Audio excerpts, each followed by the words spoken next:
While we're giving folks a couple minutes to join, I just want to familiarize folks, if you haven't used this Zoom interface before, that there's a chat option. If you have any questions as folks are speaking, feel free to write any questions into there. We will make sure to leave enough time in the last third of this hour for folks to ask any questions and for our panelists to respond to any questions that people have. We really want to use this opportunity to get folks as informed as possible so that we're prepared to take action on the Farm Bill together.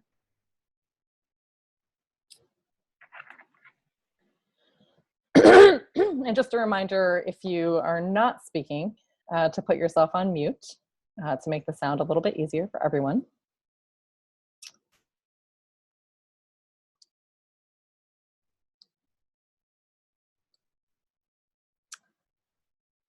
Cool. So I think that we can go ahead and get started. Thanks everyone for joining us, for joining the Heal Food Alliance for our informational webinar about the Farm Bill. As most of you know, the House Agricultural Committee put out their version of the Farm Bill just a couple of weeks ago.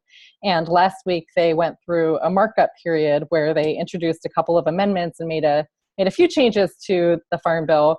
And what we're seeing coming out of there is a pretty disastrous version of a Farm Bill that includes a lot of really harmful impacts to so many of our community members, whether that's the cuts and work requirements that are a part of the SNAP program, new decisions around conservation stewardship. We're seeing impacts to farmers, both small farmers and giveaways to corporate farmers. And we're seeing high risk for workers with some of the relaxation of standards with the worker protection standards. So we have invited a group of panelists to share their expertise with us so that they can talk us through what's happening right now with the Farm Bill and the kinds of actions that we can take. So we'll hear from Ruth Tyson with the Union of Concerned Scientists. We'll hear from Ben Anderson at Land Stewardship Project, Lorette Picciano with the Rural Coalition, Devika Ghai with Pesticide Action Network, and Jake Davis at Family Farm Action.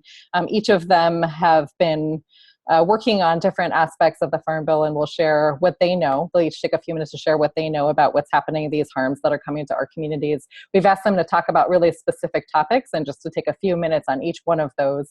And we'll leave time at the end of the conversation after each of the panelists have shared for folks to ask any questions that you have and to think together around ways that we can take action. So just so folks have a heads up on the timeline that we're looking at, we expect the Farm Bill to go to the House floor the week of May 7th or the week of May 14th. So we know that next week is a really good week for folks to start having meetings with your representatives, have in-district meetings, to be making the phone calls, to be asking for the changes that we know that we need to see in this Farm Bill, and to block anything that would harm our communities in the ways that we're seeing this dirty Farm Bill threaten our communities. So folks at Union of Concerned Scientists have already put together some tools for people that they can use in their own communities. We'll be sharing that as well as other talking points and resources for you with everyone who's on this webinar today. We'll make sure to get that out to you as soon as possible tomorrow or Monday morning so that you can be setting up those meetings and taking action in your own community. So we've asked each of these folks to talk for just 5 minutes, share a little bit. Again, if there's any specific questions that are coming up, feel free to type those into the chat box, and we'll make sure to monitor the chat box as we go through this and leave enough time for that Q&A. So I'm going to first turn it over to Ruth Tyson at Union of Concerned Scientists. She's the coalitions coordinator there and has been working with a group of community organizations from around the country to address some aspects of the Farm Bill specifically related to health and food access in our communities. So Ruth, I'm going to turn it to you. And again, just a reminder to everyone, if you're not speaking, put yourself on mute so that we have the best sound for everyone. Great, thanks Navina. So yeah, as Navina mentioned, we've been working a lot on SNAP and just trying to make sure that communities have access to healthy, affordable food. And so currently the way SNAP works, which stands for Supplemental Nutrition Assistance Program, anyone who meets the income requirements is eligible to receive SNAP benefits. And certain individuals known as ABODs, ABAWD, stands for Able-Bodied Adults Without Dependents, have strict work requirements to meet before they're able to receive benefits. And currently the work requirements are 80 hours per month. And this can be fulfilled by a work, training, or workfare program, which can be a volunteer or unpaid program by the state. And if an ABOD fails to meet these work requirements, they have a maximum of 3 months to be eligible on the program and within a 3-year period, or they'll be removed from the program for 3 years. And the proposal in the draft farm bill that was released by the House Ag Committee includes a few key changes that will make the people that are eligible for the program a lot more harder to access. And so they expanded the population of folks who have to fulfill those work requirements by increasing the age limit from 49 to 59. So currently it's from, if you're 16 to 49, you have to fulfill those work requirements. So they increased that to 59. They also changed the hour of work requirements from 80 hours per month to 20 hours per week, which means you have to have consistent and steady work, which is very hard to access. And then that'll later be increased to 25 hours per week. It also includes caretakers of children above the age of 6. So it's not just anyone with a dependent anymore. Anyone who has a child that's above the age of 6 has to fulfill these work requirements. It also decreases the time limit from 3 months to 1 month to secure a job, which is also really difficult. And it requires the states to track all of this information to determine who is eligible, as well as participants to provide all this information, and just makes it really difficult to be able to be on the program. So in short, participants under the age of 60 without a child under the age of 6 have 1 month to secure work or job training with at least 20 hours per week, or they'll be ineligible for SNAP for 1 year. And after that, they might get kicked off for up to 3 years. And we know that it's when you're unable to cover basic needs like food and putting food on the table, you can get back on your feet more quickly. So in times of economic instability, it's important to protect people from food insecurity. And we know that most participants who can work do work. And by requiring security of a steady job with consistent hours, millions of people are indirectly kicked off the program. So we're really trying to push to make sure that these work requirements aren't actually passed in the House, the Farm Bill. So we're just trying to push people to call their representatives, meet with their representatives, and tell them to vote no. And a really great opportunity is next week when there's a congressional recess, and representatives will be back in their district. And so we can provide any information that folks need to set up those meetings. We really encourage people to tell them that it doesn't make sense. It's very anti-fact. It's just trying to make SNAP participants look bad and kick a bunch of people off the program, basically. So yeah, we have a bunch of resources that we can provide if anyone wants more information. And we have a survey if you are interested, so that we can track people who are setting up meetings. And I can drop a link for that in the chat box here.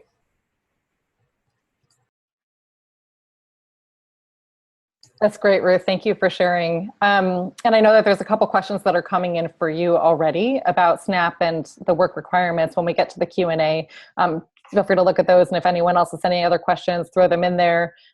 Ruth, look at those. And at the end of this call, we'll make sure to leave time for you to answer those questions. My understanding is that the total amount that we're looking at with the people who are getting dropped off of SNAP, as Ruth talked about, is about $9 billion in cuts to SNAP that we're looking at right now. And like Ruth said, they've put together some pretty amazing resources, and we'll make sure to send those out to everyone after this call. So thank you, Ruth. I'm going to transition to Ben Anderson at the Land Stewardship Project. Ben will be talking to us a little bit about some of the environmental rollbacks and cuts that we're seeing to conservation programs and beyond. Ben is the Policy Program Director at Land Stewardship Project, which is a Minnesota-based organization that works with thousands of folks across the state on Farm Bill and local issues. Great, thanks. Good to be here. So yeah, Ben Anderson with the Land Stewardship Project. I'm working a lot on the Farm Bill. So I'm going to talk about kind of three areas that I was asked to speak about around conservation and around kind of good things that farmers are trying to do on the land that this Farm Bill is cutting away or doing away with. It's overall really bad. And the most dramatic thing that we dislike, I mean, we dislike tons of things in this Farm Bill, but dramatic thing around conservation is the Elimination Lands Conservation Program. So it helps farmers who are trying to do the right thing while they're farming. And it's a comprehensive approach. You enroll your whole farm in this, and you have 5-year contracts where you're trying to, and you build a plan of how you're going to address certain regional resource concerns, and how you're going to move your farm up and up and up into a more of a sustainable operation. So this current Farm Bill eliminates that and then claims that they're keeping them into another conservation program. So there's the EQIP, which is the Environmental Quality Incentives Program, which is also another working lands conservation program helping farmers who are doing things on the land. But it's a very a la carte program that helps you with kind of one-time fixes. So it creates inside EQIP these stewardship contracts that are supposed to carry over what CSP was, but there's almost zero language in the Farm Bill now in this version that carries over like what that would mean. There's no statute that says very much. It takes away the comprehensive nature, takes away the whole farm revenue approach, having to like move your farm up environmental ways, doing active ongoing conservation, really takes away everything that makes CSP. It's gone inside what these stewardship contracts are. And then it also says that inside EQIP, no more than 50% of the funding can be used for these things, but it never says how much of the funding should actually go to them. So overall, who knows what they would actually end up looking at like, and what how much money would ever really go to them. And then one of the other big things that then it does, and I was asked to talk about how does this Farm Bill treat CAFOs, so confined animal feeding operations, factory farms, as we like to call them. It really favors them. So CSP, the other thing that we've always really liked about it is that it's very focused on smaller to mid-size farm operations. There's a payment limit, and CAFOs are ineligible to receive any of the money. This would open those stewardship contracts up to CAFOs, and it does nothing to stop them from getting EQIP money. So conservation money, a lot of EQIP money goes to paying for their manure management systems or a lot of other things that they are doing to help build or expand CAFOs. This Farm Bill doesn't change any of that, allows that all to happen, and then it would allow them to access this other pot of money. But overall, conservation funding goes down by $5 billion.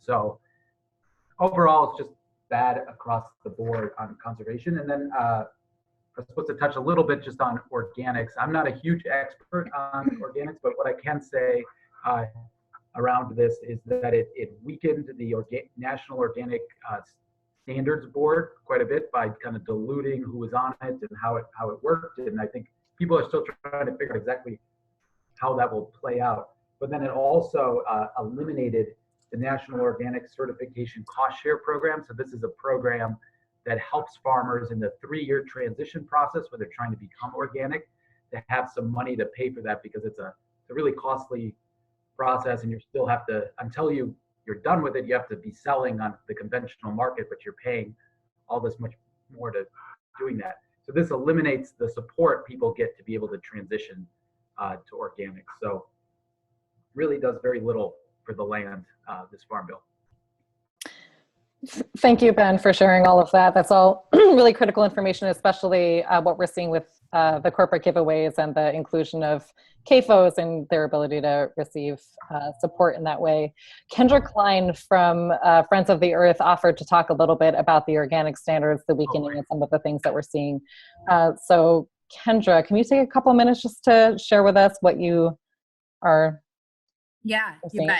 bet. I'll keep it short.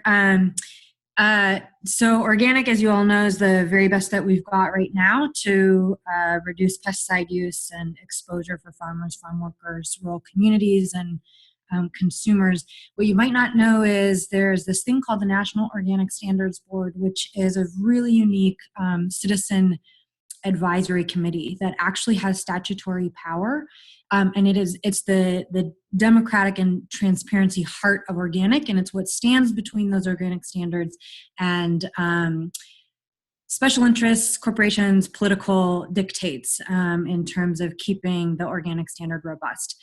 Pat Roberts has long been hostile to organic and is savvy about how to undermine it, and that is going after the integrity of the National Organic Standards Board. So there was some noxious language in the House bill that some of the teeth got taken out of it, thanks to the advocates working on it. It's still there. We're expecting Roberts to go much further in the Senate version, and so we are.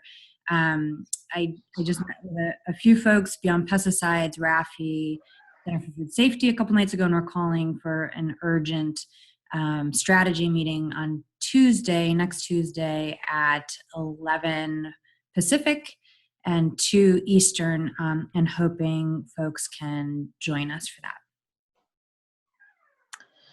Cool. Thanks, Kendra. If you can send us a little bit more information about that, we'll make sure that goes out to everyone who's joining this webinar as well.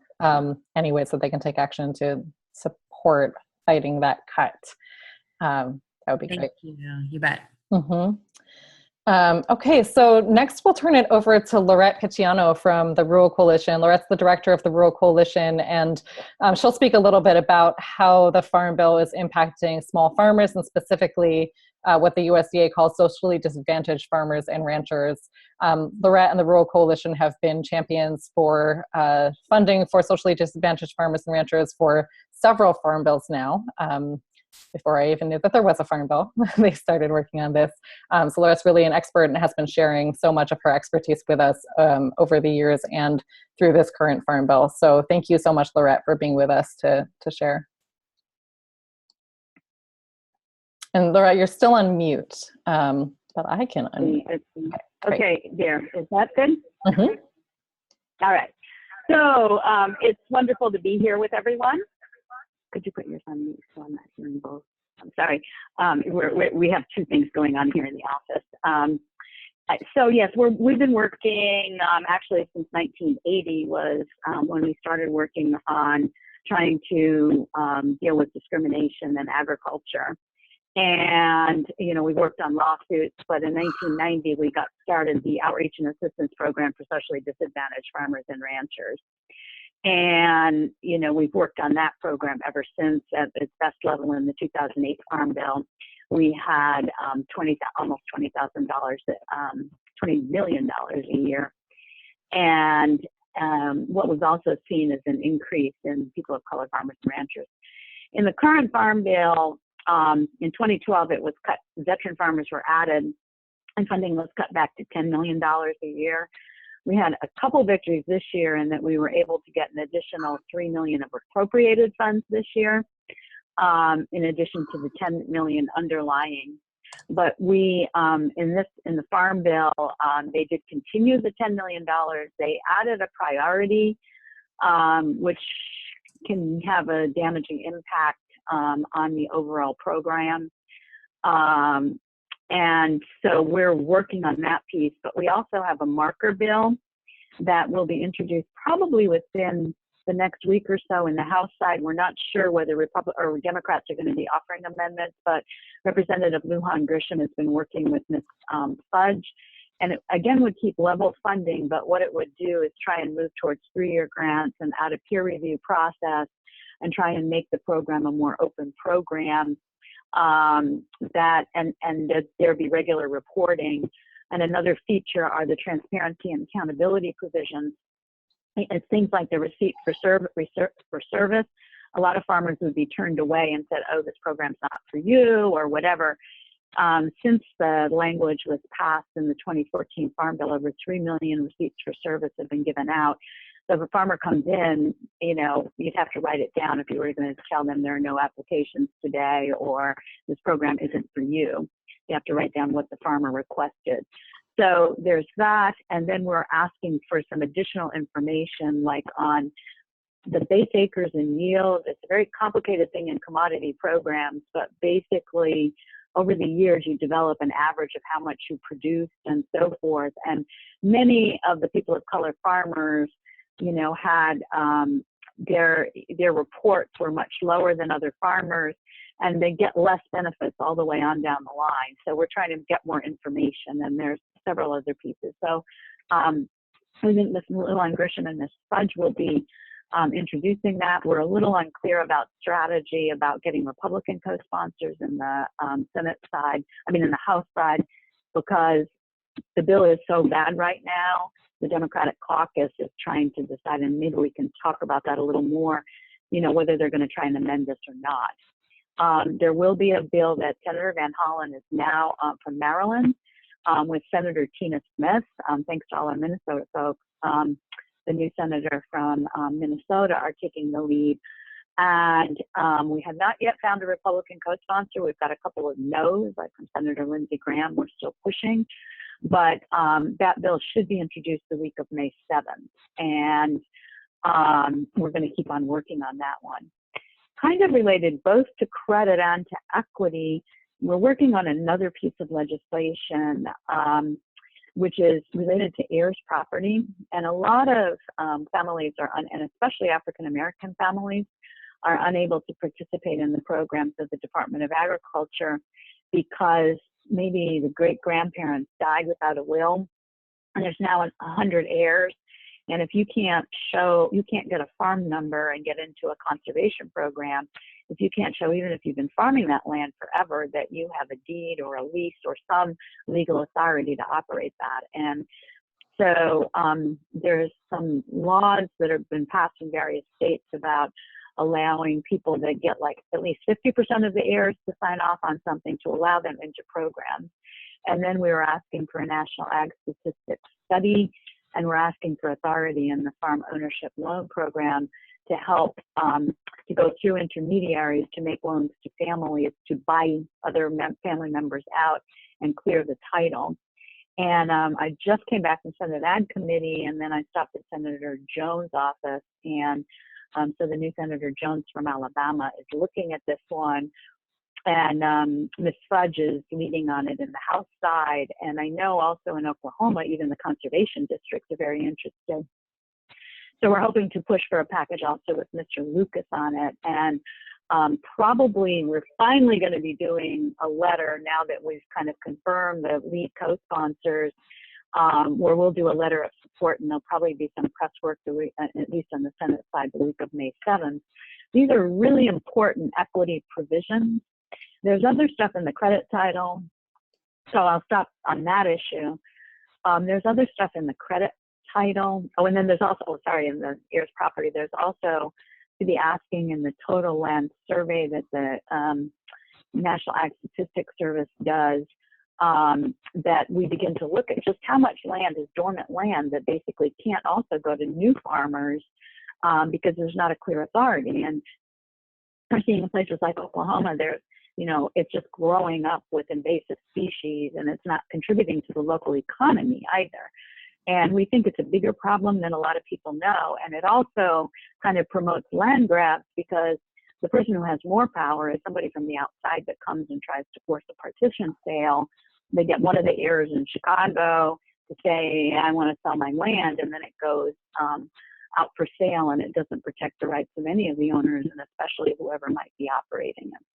So that's the heirs property. And then finally on credit, there's a push still to make more credit available, to things like the CAFOs, and, like a little increase in the loan limit. There's a lot of things that are still kind of the same, but it's this direction of, it's funding more of big agriculture. And it's also not, there's a lot of lack of protection of borrowers' rights. So we're working with Family Farm Coalition is taking the lead on a bill that also puts things in place. For example, if somebody from Department of Agriculture changes numbers, in your farm and home plan. That's what happened in the Eddie Weiss case. They said, no, he doesn't really get 12 piglets a litter. He only gets 10 piglets a litter. That means you can't cash flow your loan. You don't get approved. That there would be protections that the farmer would be indemnified against mistakes and changes that USDA makes is one of the key pieces that we're looking at. There's been a big study with the Small Business Administration that makes a lot of loans to the CAFOs, these concentrated animal feeding operations. And there's some thought about whether we can get a similar study at USDA, because basically what they're saying is these are all one operation. The farmer's not really separate. The farmer doesn't have independent control because, you know, whoever they're growing baby chicks for, you know, tells them everything that they have to do. And, you know, that's an issue. We don't know how deep that one will go, but there's a lot of problems in credit, and it's still very difficult to get access. The microloan program stays, but again, it's like there's not enough money available. So that's just like a brief overview of credit. And there's a bunch of other issues, you know, also the degree of the set-aside and the conservation title is still very small. How much goes for beginning and socially disadvantaged and veteran farmers.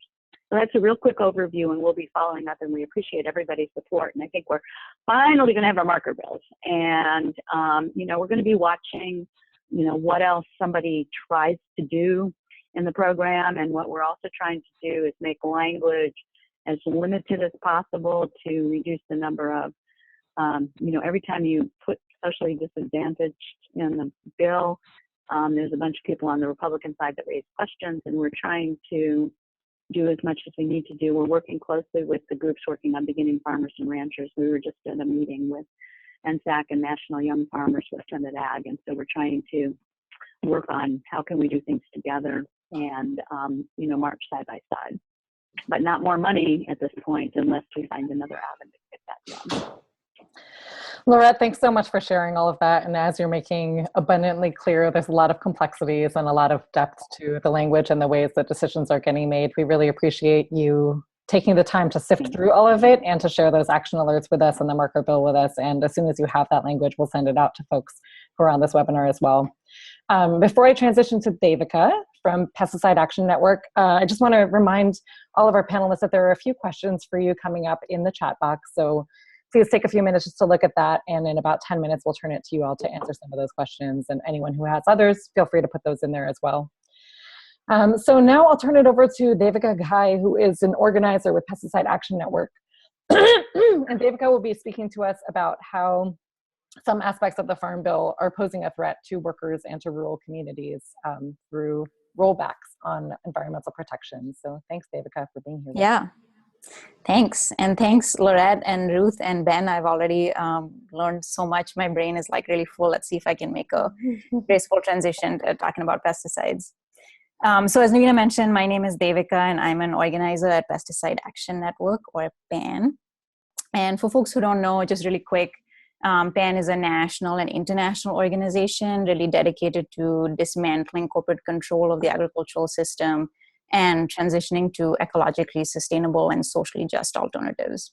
And we really do this by working alongside folks on the front lines of industrial agriculture. So those are farm workers, small family farmers, rural communities, indigenous peoples, and young children who we know are the most vulnerable to pesticide exposure and harm. So I'm going to talk a little bit about the proposed bill and how it relates to pesticides and workers, especially farm workers. And bear with me because there's several different provisions, and I'm going to try and touch on them just a little bit, and then I'll be happy to answer and go into more detail in the Q&A. So I think I'll start with maybe one of the more obscure provisions, not because it's the most interesting, but because I think it really sort of sets the tone for what this bill is that we're looking at, as Navina very appropriately called it, a disaster in her introduction. And it just sort of like shines a light on the paradigm we're in right now.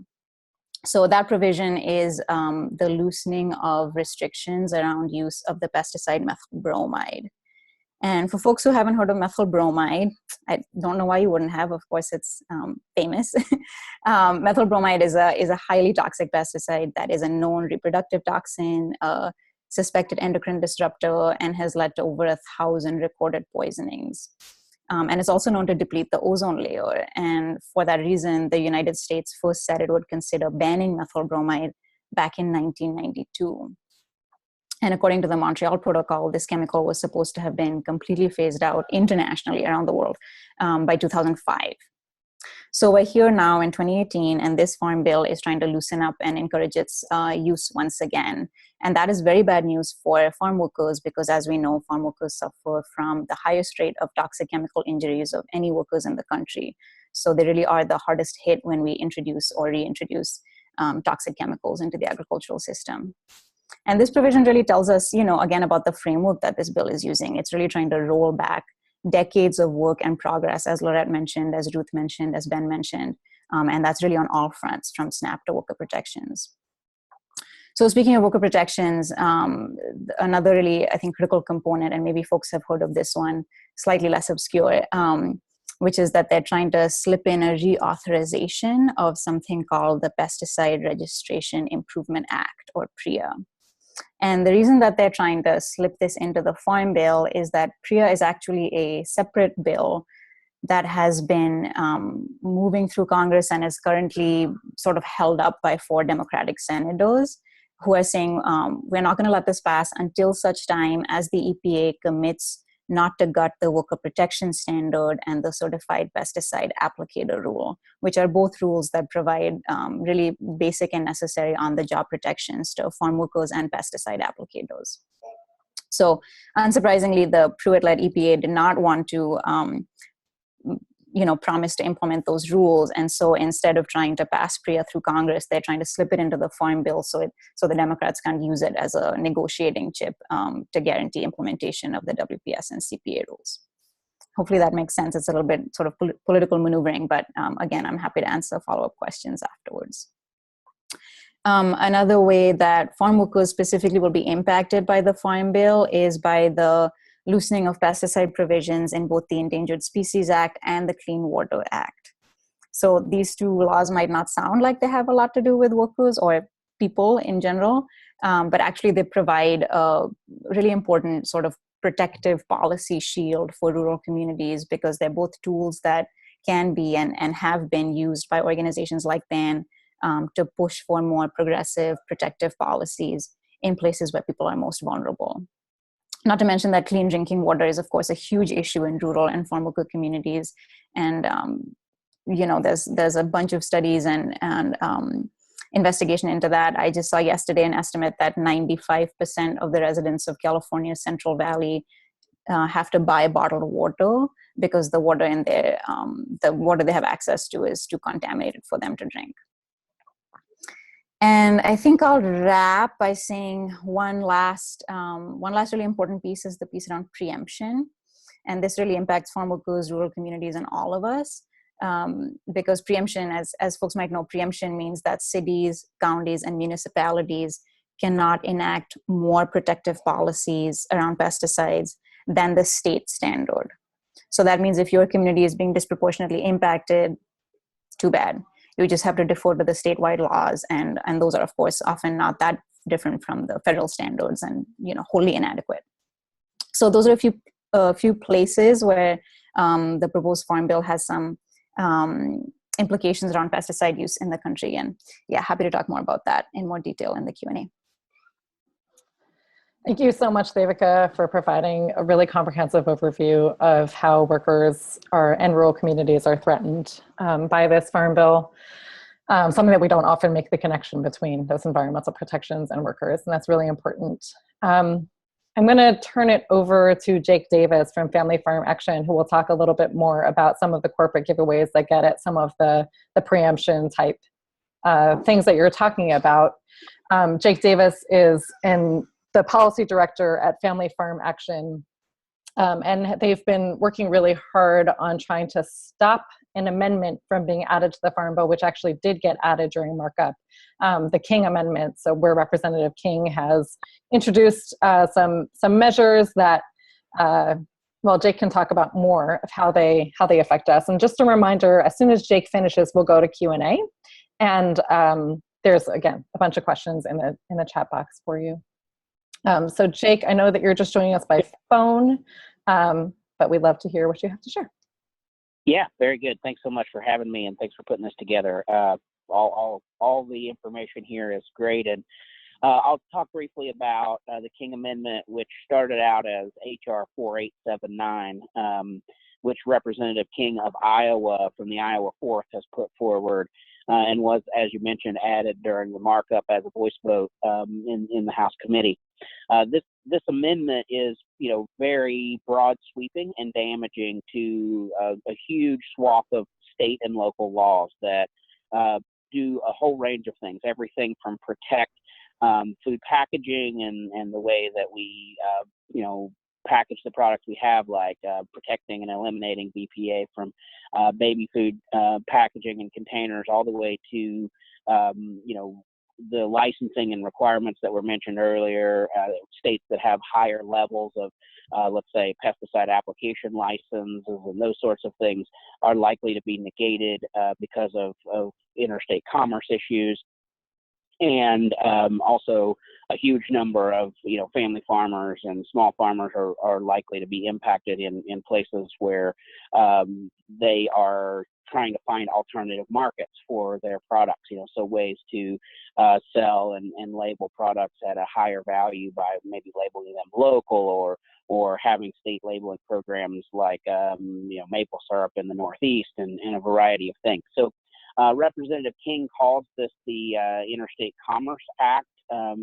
It basically says in the simplest language that if items are going to be shipped across state lines or sold, outside of your, from another state into your state, that you cannot have regulations that are higher than those states that product might be coming in from. So ultimately, this is a race to the bottom on production standards. It's derived out of some ballot measures that in places like California and the Northeast that have set a little bit higher standards on animal welfare, which we all think is probably a great thing. But the corporate agribusiness folks that Representative King represents in the Iowa 4th are very frustrated about having to meet some of these higher standards. And so they're looking for the least common denominator when it comes to establishing laws and requirements about how these products are both produced, how they're shipped, transported, packaged, labeled. It's very,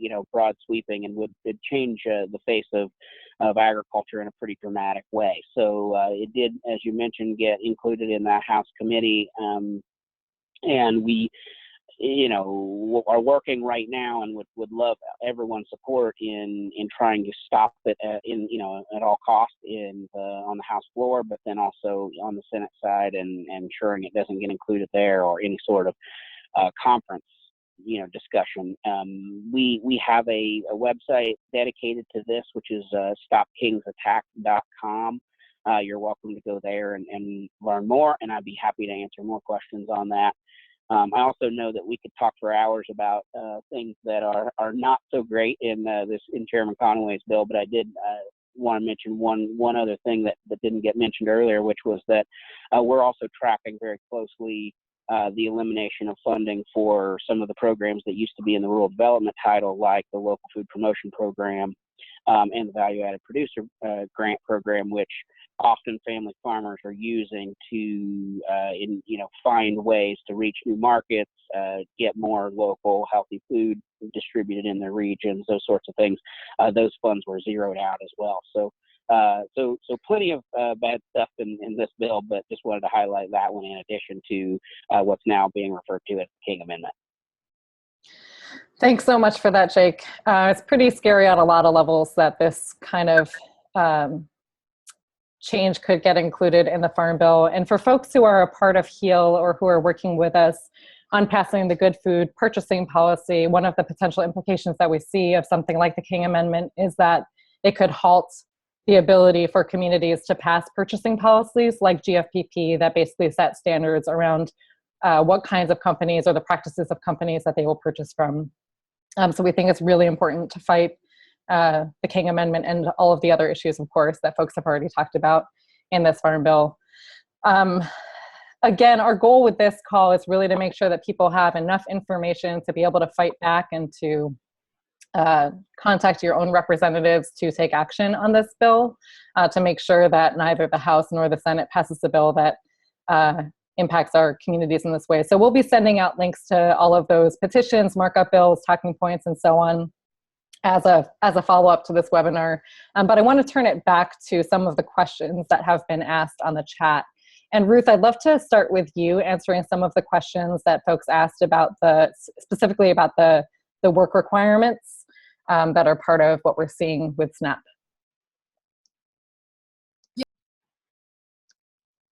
Can you hear me? Yes. Okay, great. So my understanding is that that'll all be determined by states. So on the federal level, there is no exemption for children above the age of 6 with disabilities. So caretakers for children above the age of 6 with disabilities, in answer to the first question.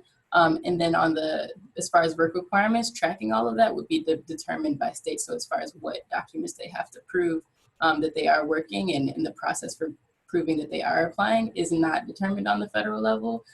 That's my understanding, but I can double check with, look through all the documents and give you a final answer and send that information to you, Navina, if you want to send out to folks, or if anyone has a specific question about that, feel free to reach out to me and I'll get the answer somehow. Thank you, Ruth. And Ruth, can you talk just a little bit about how folks responded to this bill during markup, or this aspect of the bill? Yeah, so during the markup, basically all of the Democrats in the House were appalled. It was a very partisan process that they drafted the nutrition title under. So all of the Democrats were opposed to all of the SNAP cuts, and mainly all of the Republicans were in support of it. So if it had been a more nonpartisan process, it would have looked a lot different. But yeah, it was pretty bad. Thanks. And so we have a couple more questions in here for you, Ben. So a couple of the questions that we're seeing here are, could the CAFOs realistically become more environmentally friendly with access to conservation funding, and what could that look like? And then Kendra, I think maybe you can answer the question a little bit more about the organics. Ben, I can't hear you. You have phone? Yeah, that works. We're good. Great. All right. Sorry about that. So just to give you a couple, so you're asking if CAFOs could become more environmentally friendly with conservation funding. Nothing has shown that to be true as of yet, and how maybe there's kind of minor things around the edges that happen to make them more environmentally friendly, but a lot of times they're using EQIP, the program, the kind of one-time fix program right now, a lot to fix problems they're creating. So they use a cost share to build a giant mega dairy or hog barn, and then they use that to build in their manure pit with the claim that they're stopping all the problems that all that manure will cause. But our analysis is that no, they're bad for the environment, and that and especially at a time when prices are low, the more these things build or expand, they drive independent dairy or livestock producers out of business, and that all of the markets are flooded. There's no need for any more of these things, any CAFOs at all.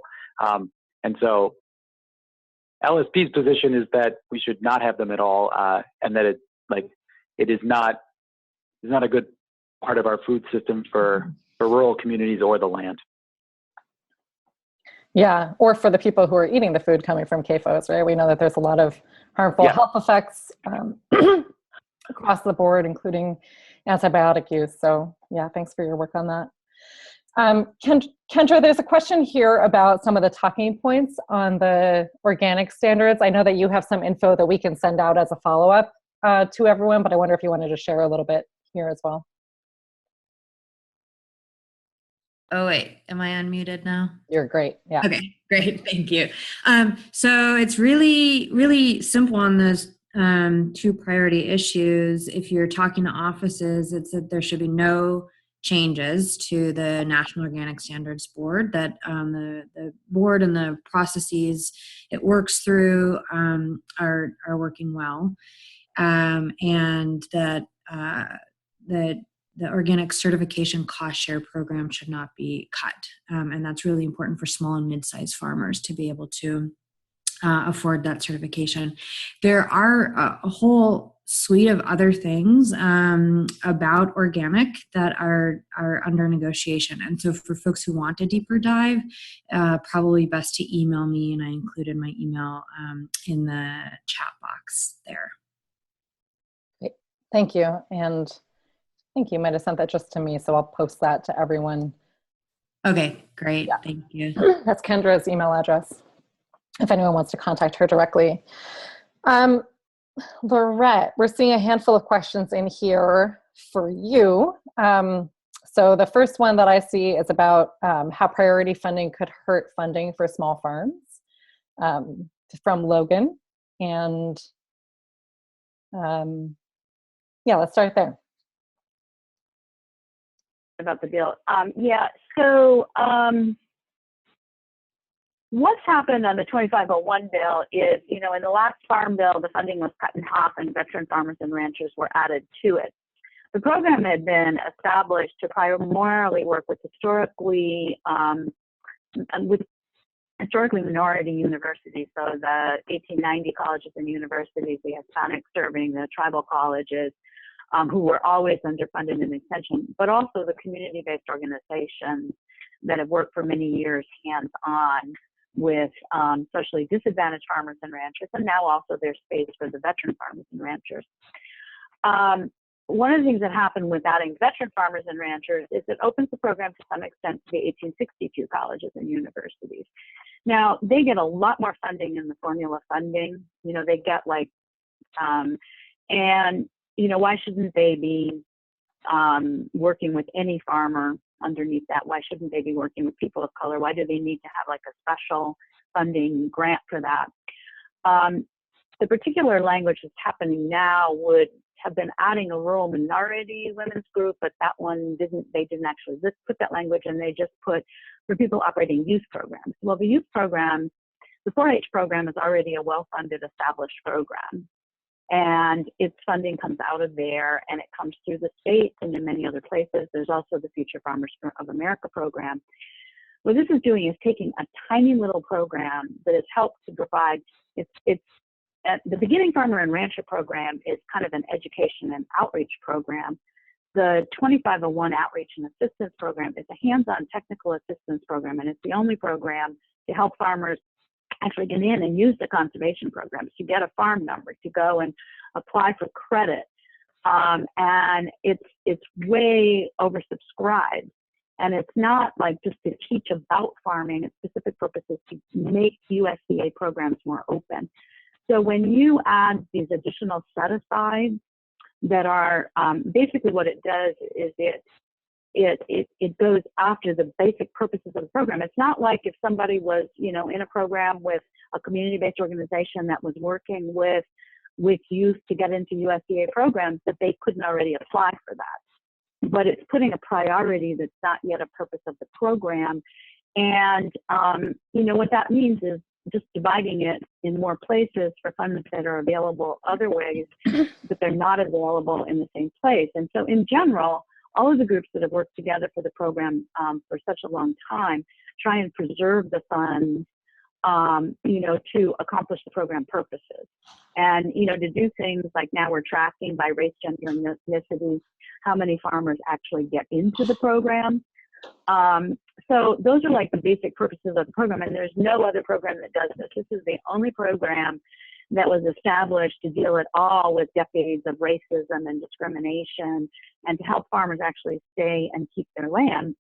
And that means, families that are trying to come up with a transition plan for the next generation. So there's nothing that the priority would do that, would add anything to the program. You could still apply with everybody else for, things that are doing that if you're doing it with minority youth or the youth of veterans, I guess. So that's why it's just splitting the same amount of money in more ways. the bills that we're talking about on the Van Hollen and Smith bill, and it would also be the Marcia Fudge, it'll be Miss Lujan Grisham, and these are things of the Black Caucus and the Hispanic Caucus. Basically, it continues the funding at current funds. Right now, the committees, the Democrats on the committees are urging everybody to stay within their lanes and not, because any money we're taking to add to one program is taking it away from another program. But we do have 10 million with authorization to add in appropriations process up to 20 million more, which is same funding, but it makes it a more open process with the peer review. So rather than having USDA staff, there would be like beginning farmers and ranchers with the peer review process. So, you know, people who are in the program already would review the grants and, you know, a year they're not applying. It would be trying to move towards 3-year grants so that, you know, there'll be less grants funded the first year, but then you have it for 3 years. There's less applications. There's more continuity. Put a cap at $200,000 a year for up to 3 years. Give it the authority to operate that way. Require that public reports are put out so that we have a quality program that's open and accessible. So, you know, everybody, including, you know, the ones that are seeking priority, would be eligible for the peer review process. And then to be looking at these reports by race, gender, and ethnicity. How many farmers applied for it, got a loan? How many farmers applied for it, got crop insurance? We are adding language on who gets a premium waiver and crop insurance. So what we're trying to do is track down to the county level what is happening. Are we able to improve participation of people of color owning and operating farms, participating and getting access to conservation programs, getting access to other programs? And it's still a lot of work that needs to be done because, you know, land owned by people of color continues to be lost everywhere. The program works in urban and rural areas. If you're a farmer, if you're a person of color farmer, no matter where you are, you have access to this program. And, you know, the only thing we wish is it could get back up to 20 million, and we wish it could be more than that. But it's been operating, you know, on a wing and a prayer since 1990. So I hope, does that answer your question? And I'm happy to, you know, say more, but that's, you know, what I know. And so you know, I mean, it would make those improvements that we do see are needed. Thanks so much, Lorette, for sharing that. And one thing that I do want to mention that we're aware of and we're trying to learn more about that's in this Farm Bill that Rural Coalition also brought to our attention is the fact that this Farm Bill proposes the exclusion of incarcerated folks or prison populations from rural communities. So one of the reasons why they might be doing that is so that rural communities, which are assessed based on population, can get access to grants and programs that they're only eligible for if they are of a certain size. And so, you know, one of the big questions there is then how are these incarcerated populations being counted and by whom, particularly as we're seeing more and more prisons being moved to rural areas where people who are incarcerated are being forced to work on farms and in the food system, and we're seeing that mass forced migration, but really trying to assess like how that's playing out in bills like the Farm Bill and the further invisibilizing of already marginalized communities in that way. So we'll all be tracking that a little bit more too. I know Rural Coalition has been working on that some. Yeah, and you know, on that, you know, you would think if you already have a prison and like you're not going to be able to get a housing development because the prison population puts you over 10,000, is it a beneficial thing? What we're afraid of is the private prison industry is trying to build so many more. And so if you're choosing between, you know, two forms of development, you would, you know, that would get an asset. And, you know, what we're also finding is like oftentimes the prisons, be they state or private, don't pay their water bills. They don't, you know, there's a lot of liabilities also for the community. And so it's just something that we can't just let pass by. And thanks, Navina, for raising that. Yeah. Thanks. Well, we only have a couple of minutes left. And so just as a reminder to folks, we will be sending out those talking points, action alerts, and ways for you to contact your representative. UCS and Ruth have offered to support folks in actually setting up those in-district meetings if you need help with that over the next week. We're really making the ask that folks think about taking that time before May 7th to set up those meetings and make sure that your voice is heard in whatever ways you can before this goes to the House floor. And I'm wondering, just in our last couple of minutes, Devika, Ben, Ruth, any of y'all, if you have anything else that you want to add before we close out this call.